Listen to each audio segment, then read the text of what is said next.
Hello दोस्तों, board exam with Pankaj में आप सभी का स्वागत है। हम लोग साइंस की एक सीरीज चला रहे हैं जिसका ये पार्ट 4 है। अगर पार्ट 1, 2, 3 नहीं देखें तो पहले उसे देख लीजिए। यह 10th बिहार बोर्ड एग्जामिनेशन 2026 के लिए बहुत ही इंपॉर्टेंट सीरीज होने वाली है। इसमें साइंस और सोशल साइंस का क्वेश्चन को अच्छे से डिस्कस किया जा रहा है। मैथ की अलग से एक सीरीज आएगी जिसमें जो गेस क्वेश्चन होगा इंपॉर्टेंट वो क्वेश्चन हम करा देंगे। उसके बाद कोई क्वेश्चन आपको देखने को नहीं मिलेगा। देखिए यहाँ कह रहा है सब्जेक्टिव क्वेश्चन की पार्ट 4 में का पहला क्वेश्चन है। कह रहा है इस प्रेरक क्या होता है, किसे कहते हैं, और इसका आंसर लिखना है। तो प्रेरक क्या होता है? वो ऐसा पदार्थ जो अभिक्रिया में भाग नहीं लेता है लेकिन अभिक्रिया की दर को बढ़ा या घटा देता है, उसे क्या कहते हैं? उत्प्रेरक कहते हैं। जैसे मान लीजिए अगर पिताजी घर पर आते हैं तो जो बच्चे की पढ़ने की कैपेसिटी होती है वो बढ़ जाती है। तो पिताजी तो पढ़े नहीं, फिर भी बच्चों की पढ़ने की कैपेसिटी क्या की है? बढ़ा दी है। तो जो काम वह पदार्थ जो काम नहीं करता है लेकिन प्रतिक्रिया की दर को, अभिक्रिया की दर को बढ़ाया घटा देता है, क्या कहलाता है? उत्प्रेरक कहलाता है। तो लिखेंगे वह पदार्थ जो अभिक्रिया में बिना भाग लिए, अभिक्रिया में बिना भाग लिए अभिक्रिया की दर को, अभिक्रिया की दर को घटाया बढ़ा देता है, घटाया बढ़ा देता है, क्या कहलाता है? उत्प्रेरक कहलाता है। उत्प्रेरक कहलाता है। याद रखिएगा वह पदार्थ जो अभिक्रिया में भाग तो नहीं लेता है लेकिन उसकी जो स्पीड है, अभिक्रिया की दर है, उसे बढ़ाया घटा देता है, क्या कहलाता है? उत्प्रेरक कहलाता है। अगला क्वेश्चन कह रहा है शोषण को प्रकाश संश्लेषण के विपरीत अभिक्रिया क्यों कही जाती है?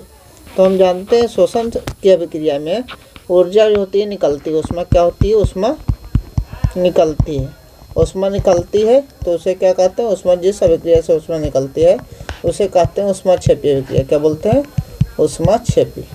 तो शोषण किस प्रकार की अभिक्रिया हुई? शोषण उष्माक्षेपी अभिक्रिया होगी क्योंकि इसमें उष्मा निकलती है और इसी उष्मा से हम अपना दैनिक क्रियाकलाप करते हैं। जबकि प्रकाश संश्लेषण में क्या होता है? प्रकाश संश्लेषण में सूर्य का प्रकाश ग्रहण किया जाता है, यानी सूर्य का प्रकाश इसमें आता है, तो यानी उष्मा की ज़रूरत होती है। तो उष्मा की, जिसमें उष्मा की ज़रूरत होती है, यानी उसमें उष्मा की ज़रूरत होती है, तो उष्मा की ज़रूरत होती है उसे क्या कहते हैं? उष्मा शोषी कहते हैं। तो आपको समझ में आ गया कि शोषण जो होता है उसमें उष्माक्षेपी है, यानी उष्मा निकलती है, इसमें उष्मा की ज़रूरत होती है, यानी दोनों एक दूसरे के विपरीत है। इसीलिए शोषण को प्रकाश संश्लेषण और विपरीत अभिक्रिया कहा जाता है। तो लिखेंगे क्या? लिखेंगे शोषण से ऊर्जा एवं ऊर्जा या उष्मा मुक्त होती है, निकलती है, निकलती है। इस कारण इसे क्या कहा जाता है? इसे उष्माक्षेपी अभिक्रिया कहा जाता है। उष्माक्षेपी अभिक्रिया कहा जाता है। जबकि प्रकाश संश्लेषण में सूर्य के प्रकाश की आवश्यकता होती है। सूर्य प्रकाश की आवश्यकता होती है।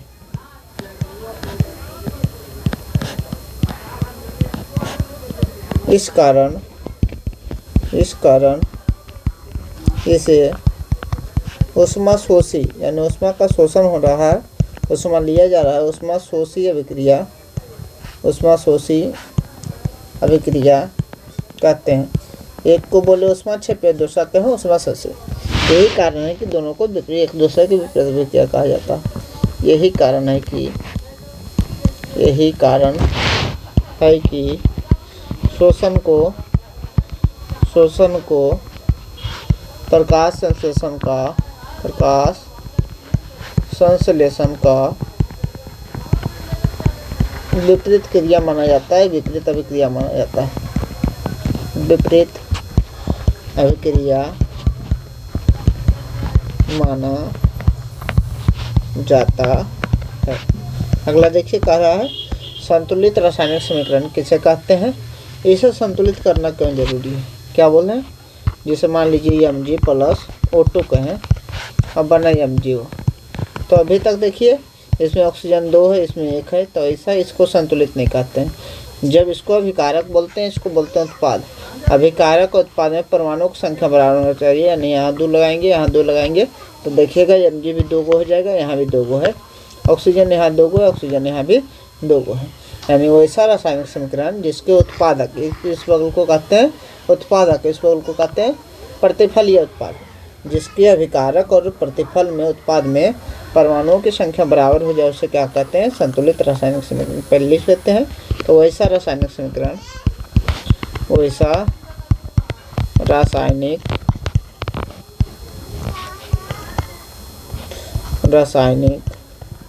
समीकरण जिसके अभिकारक एवं उत्पाद में परमाणुओं की संख्या बराबर होती है, परमाणुओं की संख्या बराबर होती है, संतुलित रासायनिक समीकरण कहलाता है, संतुलित रासायनिक समीकरण कहलाता है, संतुलित रासायनिक समीकरण कहलाता है।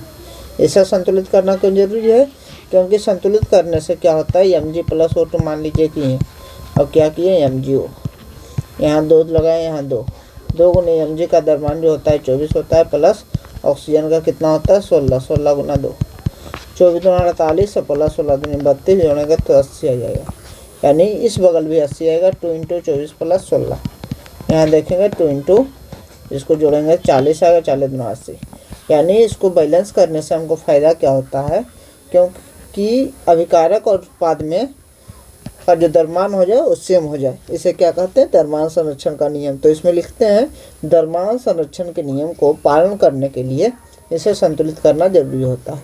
जब भी दूसरा क्वेश्चन एक ही क्वेश्चन में आता है तो पैराग्राफ चेंज करके लिखते हैं, यानी यहाँ से लिखेंगे द्रव्यमान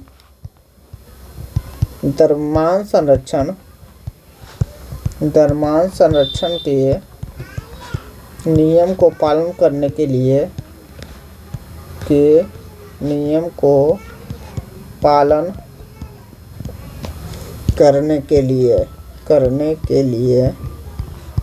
इसे संतुलित करना जरूरी होता है, इसे संतुलित करना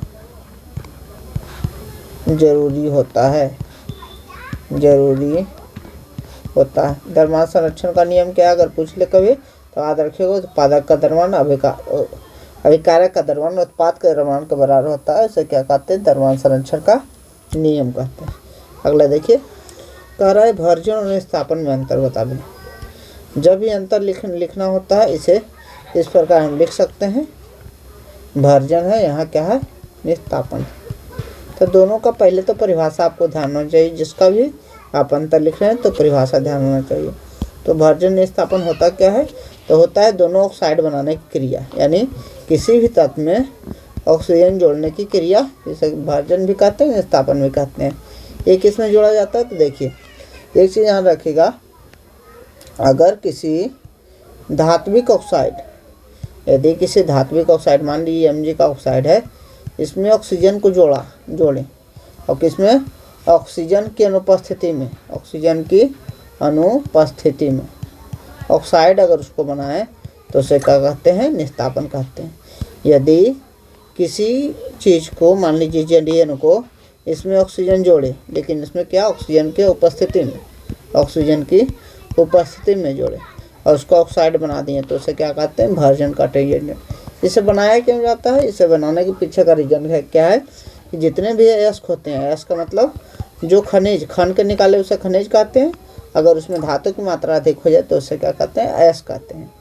खनकर निकाला गया पदार्थ, पृथ्वी के अंदर से खनकर निकाला गया पदार्थ खनिज कहलाता है। यदि खनिज में लाभप्रद धातु की मात्रा अधिक होती है तो उसे क्या कहा जाता है? अयस्क कहा जाता है। तो अयस्क में भी कुछ अशुद्धि रहेगी, उस अशुद्धि को दूर करने के लिए उसका ऑक्साइड बनाया जाता है। तो आप क्या रखेंगे? जब किसी धातु के अयस्क को ऑक्सीजन की उपस्थिति में बहुत अधिक गर्म करके उसका ऑक्साइड बनाया जाता है तो उसे भर्जन कहते हैं।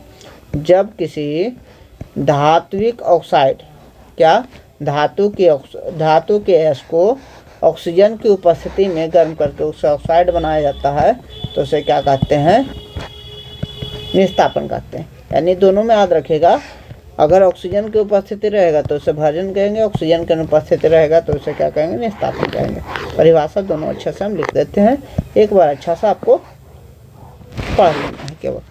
तो परिभाषा क्या है? तो ये ऑक्साइड बनाने की प्रक्रिया है जब किसी अयस्क को वायु की उपस्थिति में अंतर ही है, इसमें उपस्थिति है उसमें अनुपस्थिति है। उपस्थिति में बहुत अधिक गर्म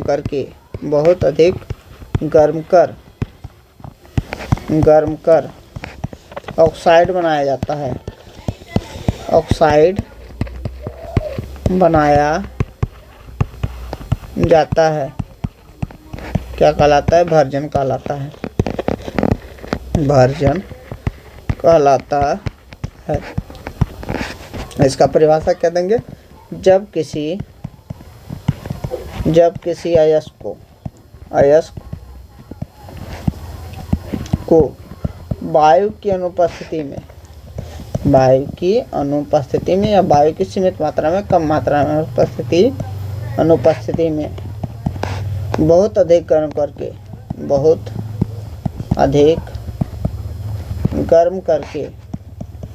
गर्म कर ऑक्साइड बनाया जाता है। ऑक्साइड बनाया जाता है तो उसे निस्तापन कहते हैं। तो उसे क्या कहते हैं? निस्तापन कहते हैं। निस्तापन कहते हैं।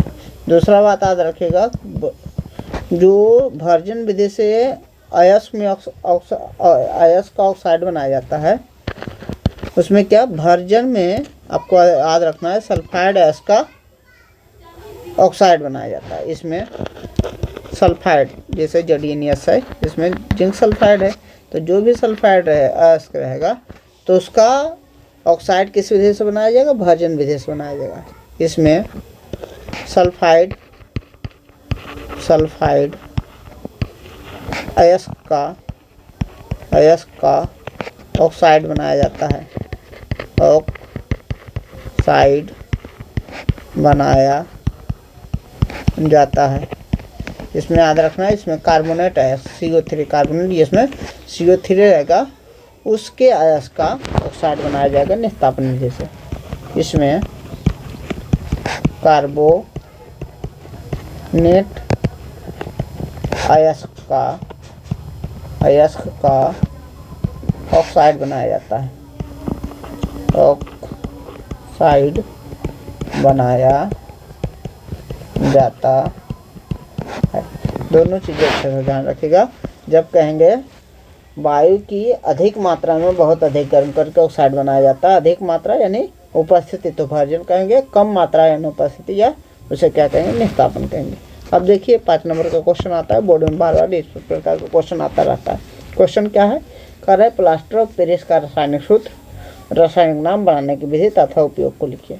तो इसमें जो सबसे इम्पोर्टेंट होता है कि बनाने की विधि क्या होती है, इसका बनाने की विधि क्या होती है इसे देख लीजिए पहले, उसके बाद अच्छे। प्लास्टर ऑफ पेरिस को बनाया जाता है जिप्सम से। तो जिप्सम का फॉर्मूला होता है CuSO4 × 2H2O।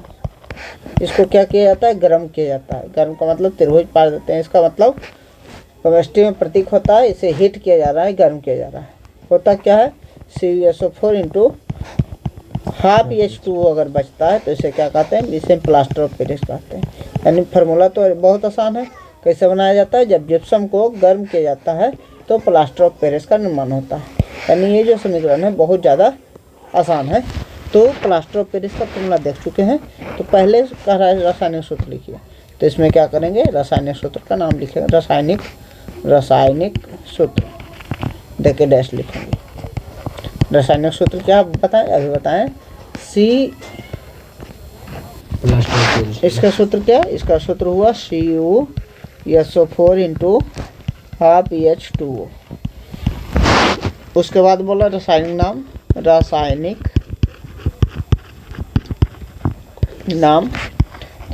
नाम क्या होगा? कॉपर। Cu का मतलब क्या हुआ? कॉपर। SO4 का बोलते हैं सल्फेट, इसको बोलते हैं हाफ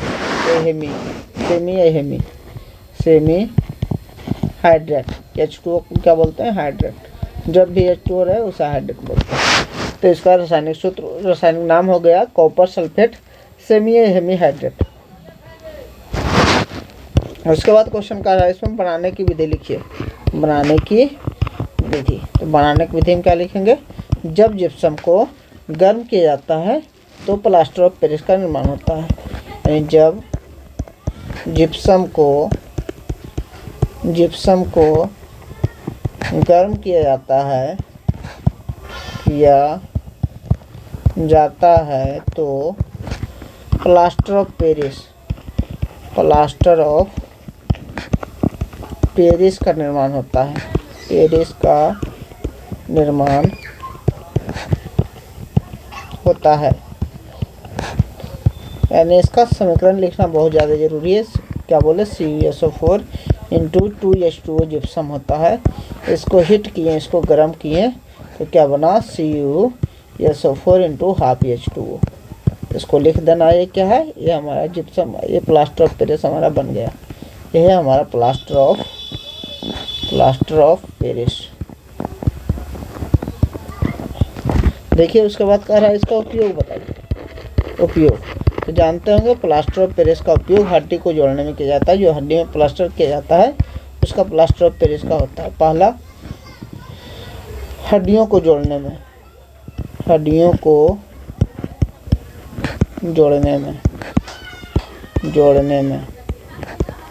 दूसरा काम इसका किया जाता है परखनली में। जो शीशा का सामान, मान लीजिए परखनली है हमारा, यहाँ कहीं छेद हो गया तो इसको भरने में भी किसका प्रयोग किया जाता है? इसी प्लास्टर ऑफ पेरिस को। परखनली के क्षेत्र को भरने में,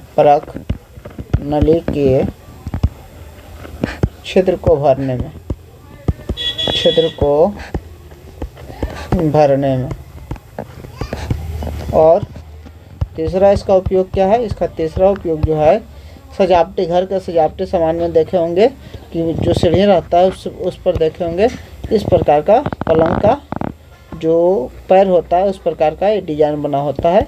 तो घर के सजावटी सामान के रूप में भी हम इसका इस्तेमाल करते हैं। घर के सजावटी सामान के रूप में, सजावटी सामान बनाने में। अगला क्वेश्चन क्या है? कह रहा है एस को परिभाषित करें। अभी बता चुके हैं। जिस खनिज में धातु की मात्रा, लाभप्रद धातु की मात्रा अधिक होती है उसे क्या कहते हैं? एस कहते हैं। अपने से लिखिएगा। जिस खनिज में लाभप्रद धातुओं की मात्रा अधिक होती है उसे क्या कहते हैं? अयस्क कहते हैं। जैसे में बॉक्साइट किसका अयस्क है? तो बॉक्साइट का फार्मूला आपको याद रखना है। Al2O3 किसका होता है? Al2O3 बॉक्साइट का फार्मूला होता है। यानी किसका अयस्क है? तो आपको याद रखना है एल्युमिनियम का अयस्क है। तो एक एग्जाम्पल भी आप दे सकते हैं। आगे बढ़िए। कह रहा है निम्न का संरचना सूत्र लिखिए। अपने से 6 नंबर क्वेश्चन लिख लेना है। अगले देखिएगा। निम्न का कह रहा है संरचना सूत्र। पहला क्या है? ब्यूटेन है। ब्यूट का मतलब क्या होता है? ब्यूट का मतलब 4 कार्बन होता है। ब्यूट का मतलब कितना है? 4 कार्बन है। एन का मतलब क्या है? Single bond. एन रहता है सिंगल बॉन्ड देते हैं, इन रहता है डबल बॉन्ड देते हैं, आयन रहता है ट्रिपल बॉन्ड देते हैं। तो ये क्या है? 4 कार्बन है और सिंगल बॉन्ड है। 4 कार्बन इस प्रकार लिख देंगे, उसमें उसके बीच सिंगल बॉन्ड दे दिए। उसके बाद जो भी हमको बॉन्ड पुराना, हाइड्रोजन से पुराना, कार्बन के वैलेंसी कितनी होती है, 4 होती है। नहीं, इसमें बॉन्ड की संख्या भी कितनी होती है, 4 ही होती है। यानी इसके चारों बगल देखिए तो एक बॉन्ड लिखा हुआ है, यानी 3 बॉन्ड आप देना पड़ेगा। उसके बाद देखिए इसके, देखिएगा इसके इस कार्बन के लिए, एक मिनट, इस कार्बन के लिए देखिए, इस कार्बन के लिए तो इसके लिए एक बॉन्ड 2 बॉन्ड है, यानी 2 बॉन्ड और देना पड़ेगा। 2 बॉन्ड कैसे पड़ेगा, यहाँ। उसी प्रकार देखिए अगला कार्बन, इस कार्बन के लिए देखेगा तो एक बॉन्ड 2 बॉन्ड है, 2 बॉन्ड है तो 2 बॉन्ड और देना पड़ेगा, यहाँ दे दिए। उसके बाद देखिए इस कार्बन के लिए देखेगा तो एक ही बॉन्ड है, यानी कितना बॉन्ड देना पड़ेगा, 3 बॉन्ड। यानी इसको किससे फुलफिल करना पड़ेगा, हाइड्रोजन से। हाइड्रोजन सब भर दिए। उसके बाद सूत्र लिख देंगे। सूत्र क्या है, C4H कितना है, ऊपर 4 नीचे 4, 8, 8 2 कितना हुआ, 10। इसका फार्मूला हो गया। संरचना सूत्र इसको कहते हैं, इसको क्या कहते हैं, अणुसूत्र कहते हैं। दूसरा देखिए, दूसरा है प्रोपैनोइक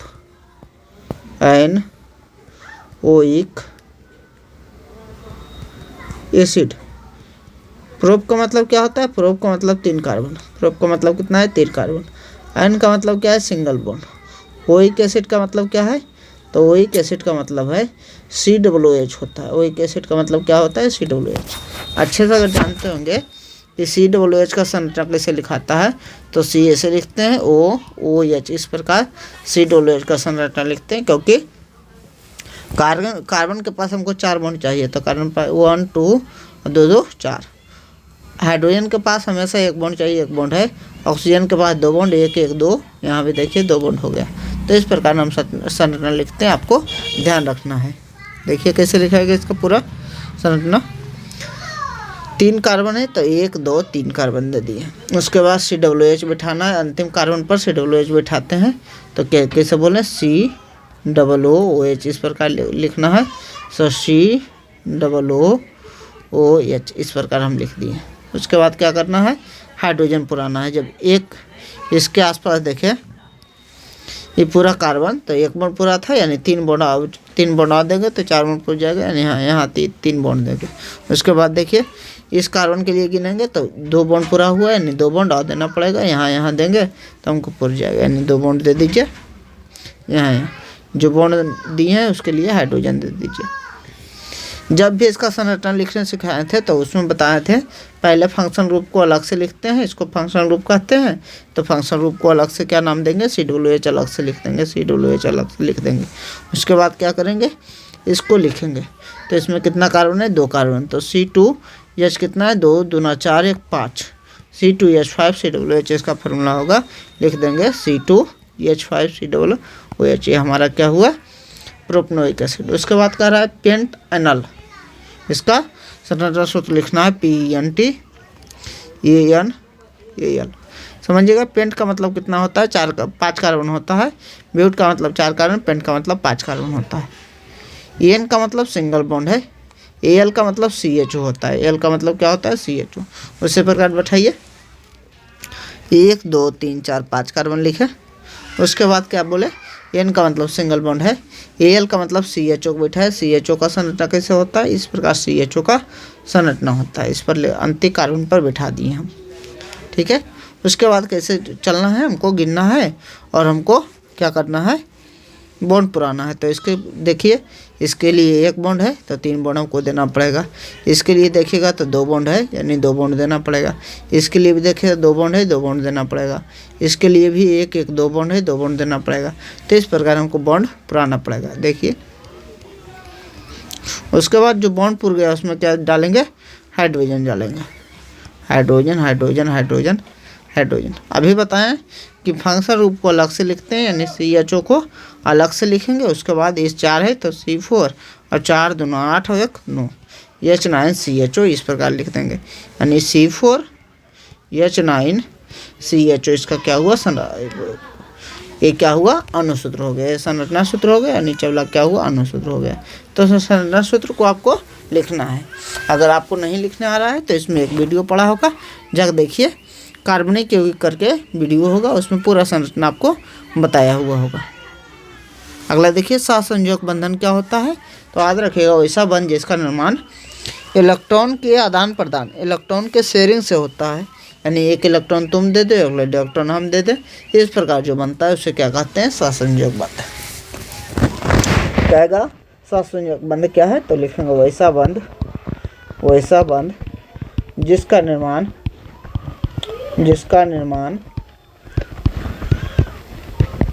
इलेक्ट्रॉन के आदान प्रदान से होता है, आदान प्रदान से होता है, सहसंयोजक बंध कहलाता है, सहसंयोजक बंध कहलाता है। जैसे हम बताइए, जैसे में ऑक्सीजन का ले लीजिए, O2 का जो बंध बनाते हैं, तो O का मतलब ऑक्सीजन कितना है, 8 है। 8 को तोड़ेंगे 2 छो में टूटेगा, तो 2 छो का मतलब क्या हुआ, यहाँ ऑक्सीजन है, यहाँ ऑक्सीजन, 2 ऑक्सीजन है। छो का मतलब क्या है, इसके अंतिम कक्षा में कितना इलेक्ट्रॉन है, 6 इलेक्ट्रॉन। ऑक्टेट पूरा करने के लिए इसमें 2 इलेक्ट्रॉन लाना पड़ेगा, तो जो जितना इलेक्ट्रॉन लाना पड़ेगा उतना इलेक्ट्रॉन आमने सामने लिखते हैं। हो गया, कितना इलेक्ट्रॉन है, 6 इलेक्ट्रॉन में 2 इलेक्ट्रॉन लिख दिए, तो 4 इलेक्ट्रॉन हमारा पास बच गया। 4 इलेक्ट्रॉन यहाँ जहाँ भी हमको बैठा दिए। उसके बाद इसको 6 2 8, इससे 2 इलेक्ट्रॉन ले लिया, इससे कहा हम भी 2 इलेक्ट्रॉन लेंगे, देखिए 8 इलेक्ट्रॉन हो गया। तो इसका जो बॉन्ड बना, इस प्रकार बॉन्ड बना। इस हमको पता लगा कि शेयरिंग, 2 इलेक्ट्रॉन इसका ए ले लिया, 2 इलेक्ट्रॉन इसका ए लिया, तो इसको क्या कहते हैं, आदान प्रदान से बना, इसलिए इसे सहसंयोजक बंध कहते हैं। अगला कह रहा है न्यूलैंड के अष्टक नियम को लिखिए। न्यूलैंड का अष्टक नियम क्या बोलता है, देखिएगा। न्यूलैंड ने कहा कि तत्व को बढ़ते हुए परमाणु द्रव्यमान के आधार पर सजाइए, और जिस प्रकार भारतीय शास्त्रीय संगीत में सा रे ग म प ध नि सा, यानी 7 के बाद 8वां रिपीट करता है। देखिए पहला और क्या करता है, 8वां रिपीट करता है। उसी प्रकार तत्व में भी पहला तत्व का गुण 8वें तत्व के गुण से मेल खाता है। यही था न्यूलैंड का अष्टक का नियम। तो क्या लिखेंगे, जब तत्वों को बढ़ते हुए परमाणु भार के आधार पर सजाया जाता है, तो पहला तत्व का गुण 8वें तत्व के गुण से मेल खाता है। यही है न्यूलैंड के अष्टक का नियम। लिखेंगे न्यूलैंड के अष्टक के नियम के अनुसार, न्यूलैंड के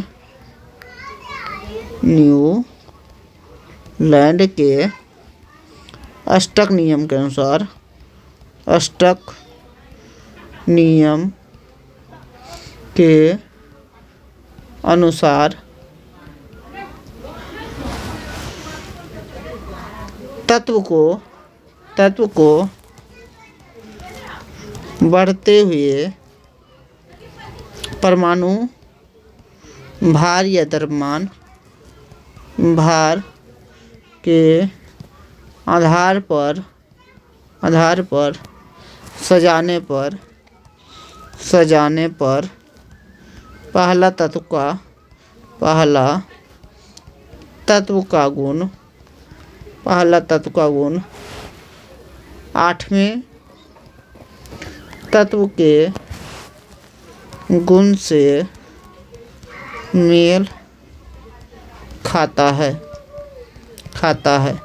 क्या बोले, अष्टक के नियम के अनुसार क्या होता है, तत्व को अगर बढ़ते हुए परमाणु भार के आधार पर सजाया जाए, तो पहला तत्व का गुण 8वें तत्व के गुण से मेल खाता है। इसे क्या कहते हैं, न्यूलैंड का अष्टक का नियम। अगला क्या है, सूचक। सूचक क्या होता है, जैसे मान लीजिए हम लिटमस पत्र लिए, जैसे हल्दी ले लिए, ये सब क्या है, सूचक है। तो जिसके द्वारा, ऐसा पदार्थ जिसके द्वारा अम्ल, क्षार और लवण के बारे में पता लगता है, तो उसे क्या कहते हैं, सूचक। यानी वैसा पदार्थ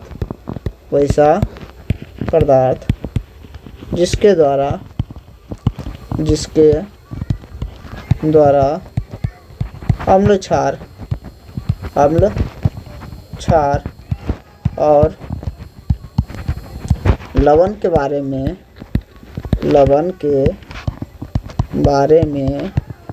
पता चलता है, क्या कहलाता है, सूचक कहलाता है। ध्यान रखिएगा, सूचक किसे कहते हैं, तो कहें वैसा पदार्थ जिसके द्वारा अम्ल, क्षार, लवण के बारे में जानकारी प्राप्त चलता है। क्या, जैसे में लिटमस पत्र। लिटमस पत्र, लिटमस पत्र। Methyl orange, methyl orange. हल्दी, ये सब क्या हुआ, हमारा सभी सूचक हुआ। अगला देखिए, कह रहा है होमवर्क में खनिज क्या होता है, तो लिखेंगे पृथ्वी के अंदर से खनन द्वारा निकाली गई पदार्थ को क्या कहते हैं, खनिज कहते हैं। अयस्क किसे कहते हैं, जब खनिज में लाभप्रद धातु की मात्रा अधिक होती है तो इसे क्या कहते हैं, अयस्क कहते हैं। गैंग किसे कहते हैं, अयस्क में पाए जाने वाले उस अधिक को क्या कहते हैं, गैंग कहते हैं। मिश्र धातु किसे कहते हैं, जब दो या दो से अधिक धातुओं को समांगी रूप से मिलाया जाता है तो उसे क्या कहते हैं, मिश्र धातु कहते हैं। या दो या दो से अधिक धातुओं के समांगी मिश्रण को मिश्र धातु कहते हैं। भर्जन किसे कहते हैं, अभी बताएं कि जब किसी अयस्क को ऑक्सीजन की उपस्थिति में बहुत अधिक गर्म करके ऑक्साइड बनाया जाता है तो उसे कहते हैं भर्जन कहते हैं। ऑक्सीजन की उपस्थिति में भर्जन, ऑक्सीजन की अनुपस्थिति में स्थापन होता है। इसी के साथ आपको क्या करना है, इन पांचों का आंसर लिख कर आपको ग्रुप पर भेजना है। Thank you so much for watching this video. अगर वीडियो अच्छा लगा तो वीडियो को लाइक से सब्सक्राइब करें। Thank you.